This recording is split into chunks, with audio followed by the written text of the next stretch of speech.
to honor that work in the 21st century. So now, please join me in welcoming Councilor McKee.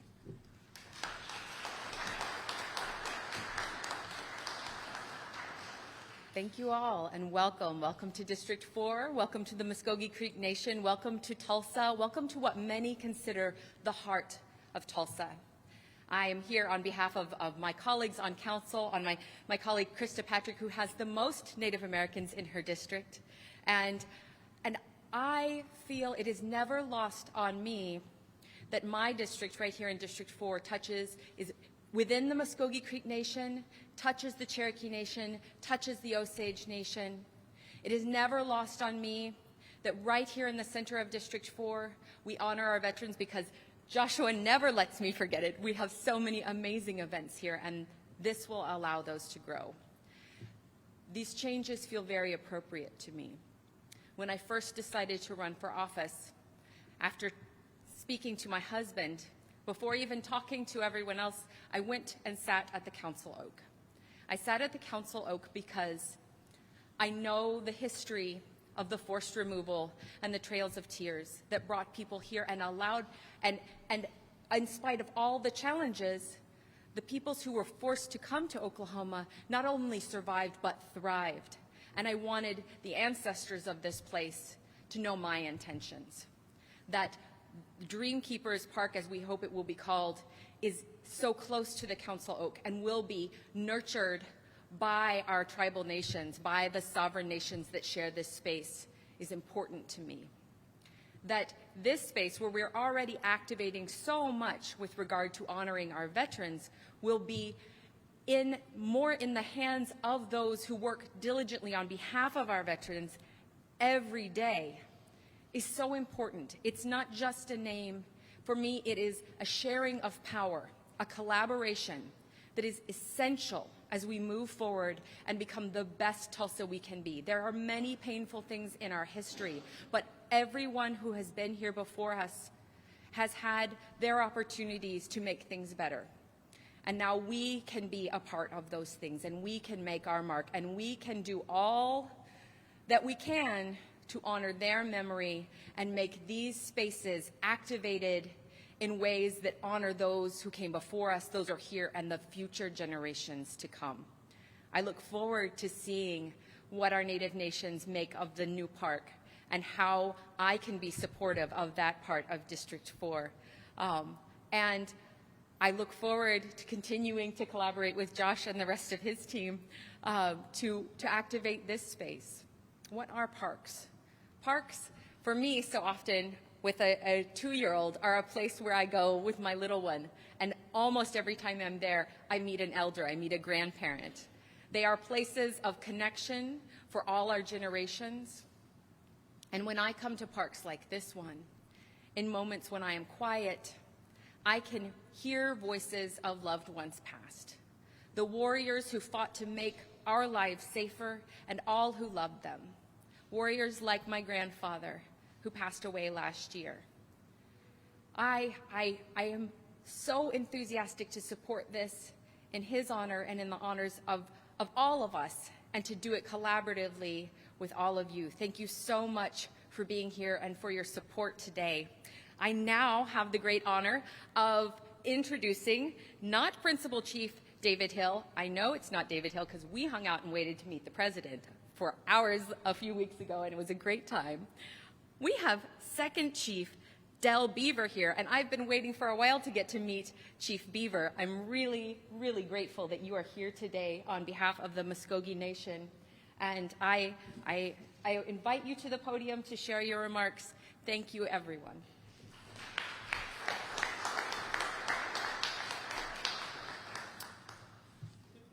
Well, Hicks J, I guess follow everybody else. Welcome to the reservation. It's a truly an honor to be here representing the great Muscogee Nation, and I want to thank Mayor Bynum and the City of Tulsa for extending this invitation. Chief Hill could not be here this morning. He has given a congressional testimony at about right this time. So I know he'd rather be here than on a Zoom call talking to the senators. That's just the way Chief Hill is. He'd much rather be with the people, the local people, but he asked me if I would step up, fill in for him. I said, yes, absolutely I would. Tulsa is my home. I grew up in Jinx. I was a lifer at Jinx, and so I call Tulsa my home. And so it's really just a honor to be here and just to be a part of this celebration, part of this renaming ceremony. And so, this is an example of me being here, of our government-to-government relationship that we have with the city. From the moment our ancestors started and finished their journey on the Trail of Tears, and we discovered this new home along the Arkansas River that's in the shadows of our council oak, our connection, our history was established, okay? It used to be called Tallahassee, then it went to Tulsa Town, and then it became Tulsa. So our history, the Muscogee Nation and the history of Tulsa, it's one and the same. It's inseparable. And so we've seen a greater recognition of this bond in recent years also. So I want to thank the previous chiefs and the previous mayors and the mayor right now and help establish this bond between the Muscogee Nation and the city of Tulsa. So city leadership recognizes that representation matters. It is displayed in our joining together for projects such as this. So I want to thank all of the organizations that have worked hard through the years to make sure those that live here, that work here, and those who will visit this city always understand the rich tribal history that this city has. There's nothing like this in the world that has a history like right here in Tulsa. So the Greater Tulsa Area Indian Affairs Commission does a fantastic job in coordinating events that celebrate tribal heritage and educating the public. We are thankful for their work, and we appreciate the collaboration. Our partnership with the city of Tulsa has produced tremendous economic success, a thriving appreciation of culture, and the attraction of global events and recognition to our area, just like how the Muscogee Nation is going to host the Miss USA pageant in November. Those things are huge, and we couldn't have done it without all these partnerships. So, Mayor Bynum, we thank you and the City Council for truly understanding what it means to be good neighbors, and for including us in this building Tulsa toward its greatest potential. Additionally, it is such a privilege to be a part of an event that celebrates and recognizes the sacrifice of our veterans. Per capita, no race of people has sent more sons, has sent more daughters into military service than America's indigenous people. No other person has done that. No other race has done that. We have an indescribable appreciation of our veterans. We cannot thank them enough for the sacrifices and the willingness to lay down their life for the freedoms we enjoy. So for that, I just want to say Mado. In closing, I just want to reaffirm that the Muscogee Reservation is home, and our presence in this city is endless. We're not moving headquarters. We're not looking for greener pastures. Long ago, our people made the best out of a bad situation, but they laid the foundation for where we stand today. We stand as good neighbors. We stand as good partners with the city, and we look forward to many more occasions and opportunities to reflect that pledge. So Mado, and God bless. But at this time, it is my honor to introduce Cheryl Cohenauer, the chairwoman of the Greater Tulsa Area Indian Affairs Commission. Mado.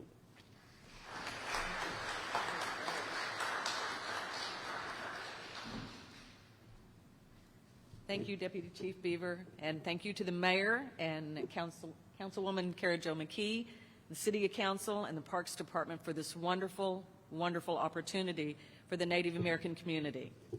If you want to talk about sacrifice, you don't have to look any further than the American Indian or the veteran.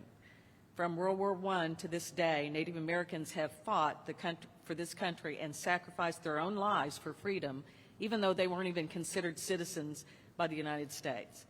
Native Americans have served at 5 times the national average, as Deputy Chief Beaver told you, more than any other race. Both veteran and civilian, Indigenous people come together to fight for freedom, sovereignty, and visibility in their own communities.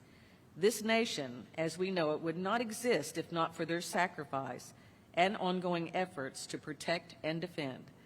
In this way, by naming the former Veterans Park in honor of the Native American community in Tulsa, we continue to commemorate those warriors. The inspiration for the naming of the park, Dreamkeepers Park, comes from the annual award given by the Greater Tulsa Indian Affairs Commission. We give this award to Native American leaders in our community who exemplify strong character and have made a difference through solid dedication to public service. These dream keepers embody the spirit of aspiration, ambition, and attraction that moves our tribes and communities towards a brighter future. Naming this park in celebration to the city is the Dream Keepers is one of our most honored awards we could give. And I've lost my place. Oh, in the past, lack of representation and information about Native peoples has perpetuated damaging myths and stereotypes.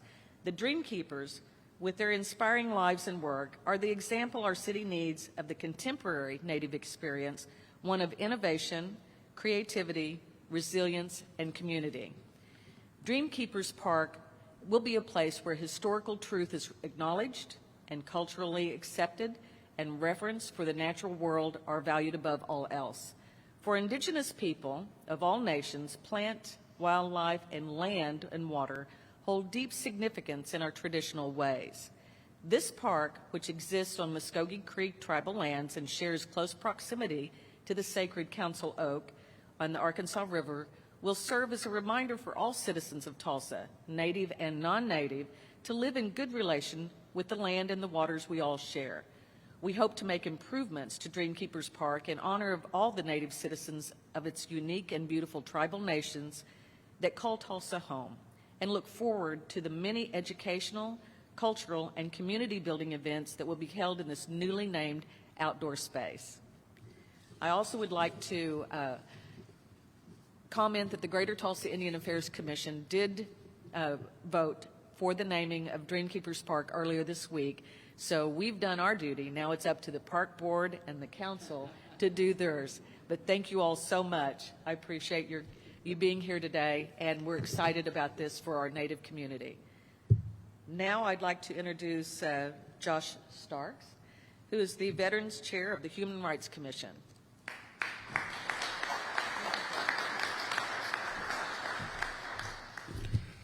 This represents kind of the culmination of a long journey for our veterans organizations, and I'm so thankful for the people that are involved. I have to say thanks to the VFW, to the American Legion, the Marine Corps League, and of course Survivor Outreach Services. All of them have been a part of that team to try and make this happen.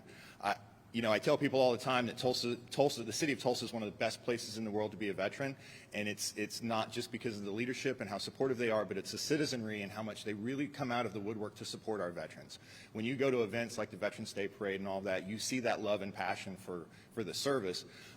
So I just really want to say thank you to Director America, Mayor Bynum, and Councilor McKee, because when I think about Tulsa in work, live, and play, you've kind of got all three right there. So you've got the mayor's office for working, you've got the city council for living, and you definitely have the Parks Department for playing. And so it's really amazing to see all of them come together to create something like this and make this happen. I also want to talk about unintended messages. I think we faced a lot over the last year with between COVID and the McGirt ruling and the centennial, the intended and unintended messages that we've had to face as citizens of Tulsa. And the ways that we fix and repair that. Veterans Park to me is kind of the same. When it was originally put in at Boulder Park, Boulder was a main thoroughfare coming into the city. So when the memorials were placed there on the island, you saw them every day as you were coming into work to downtown, and it reminded you of the service that allowed the city to be such a great city.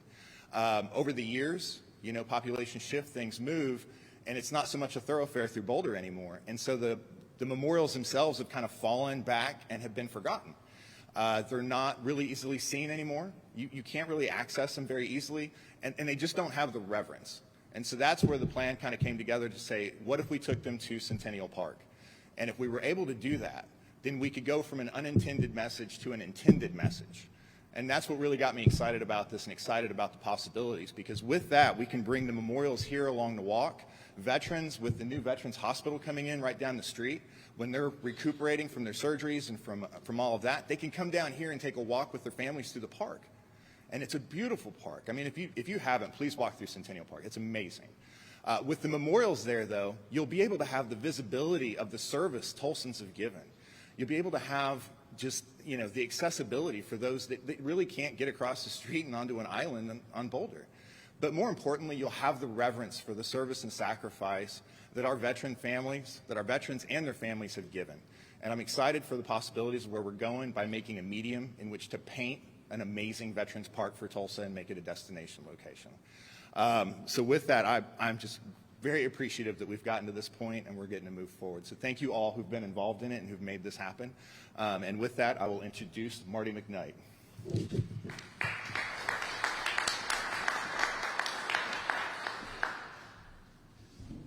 Mr. Mayor, Chief Beaver, our counselors, I'm excited to be here. And most of you don't know who I am, okay? My name is Marty McGirt, and I'm a Marine. I'm not a former Marine, and I'm not an ex-Marine. 59 years ago, I earned the title of Marine. Now, I tell you that because that means I'm an old Marine. I'm also an old veteran. And some people might say I'm kind of set in my ways. But anyway, I'm an old veteran, okay? Joshua is a veteran. He's a young veteran, okay? I'm excited about being here today. I'm excited about this becoming Veterans Park. I know Joshua's excited because he won't have to hear me every other day saying, Joshua, what's the status of the park? Because he's heard that quite often, right? And a lot of the things that Josh said is you know, I think, you know, great people think alike. You know, why is this so nice, such a good idea to be a Veterans Park? The location. Max, this used to be the drill field, right, for the National Guard when that was the Armory, right? So there's a lot of history here. But we can develop a lot more history here. My hope is that this becomes a park not just for veterans, but for veterans' families, and something that the schools and the children can use to educate about what our veterans have done for our country and our city. Because most of you here realize freedom's not free. There's been a tremendous price paid for us to be here today. And we need to pass that on to future generations. The idea of being able to come down here and walk through this park and see various memorials, it's just overwhelming to me, okay? For years, we've done programs down at the current Veterans Park, and one of the things we always liked to do was to bring in heavy equipment so people could see what's going on, what used to be, what is. And it was a constant struggle starting about 3 weeks before the event. Is it going to rain? Is it going to be too muddy? Are we going to tear the park up? We have to move. Now we're not going to have to move. We can do everything we want to do right here. So that's very exciting to me. And I know it is to a lot of our veterans. And I'm excited about being able to work with the Parks Department, with the city, and with the local businesses and getting memorials set up in this Veterans Park. And the first thing that we want to look at is a monument to honor the families that have made so many sacrifices.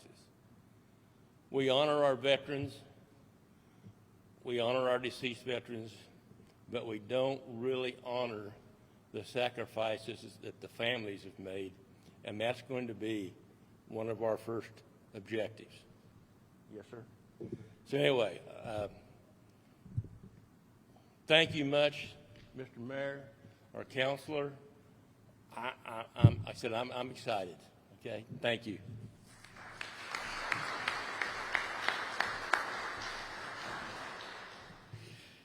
Well, a lot of good points made there, and I do think it just bears repeating that what we are intending to do by initiating this process is we want to properly honor two communities without which we would not exist as a city.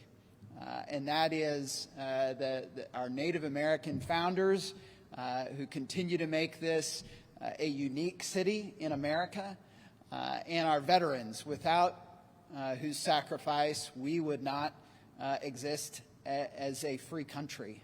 And so we want Tulsa to be a city where we honor heroes and where their contributions to our city, our state, and our country are not overlooked. And just to put this in kind of to frame it correctly, and I think Josh made such a good point, Peoria is the most densely populated and traveled corridor in our entire city. 1 in 7 Tulsans lives within a mile of Peoria. 1 in 5 Tulsans works within a mile of Peoria. And so the idea that you will have that kind of traffic going by Veterans Park moving forward, the idea that you will have a place where veterans and their families can come and go fishing if you want, walk around on the track, have this center here, that's very exciting. I mean, I love the year 1998. It was great. But I think Centennial Park has served its purpose at this point. And the idea of what this can mean for our veterans community is very exciting. Similarly, the idea of having Dreamkeepers Park on the banks of the Arkansas River, where our city was founded, paying homage to the nations that built Tulsa and Oklahoma, and having a central focal point to honor that tradition and that heritage and all that the tribal nations continue to contribute to this community moving forward is very exciting. So again, I want to thank each of our speakers today for all that you do for our community and for everyone who would share your time with us today. You'll be able to find the contact info for the park board to let them know how much you support this idea moving forward, and similarly with the council. But we just appreciate everybody coming out today. Love to get everybody together for a picture, and then for the media, any of us will be available for interviews one-on-one afterwards. Thank you all for coming out.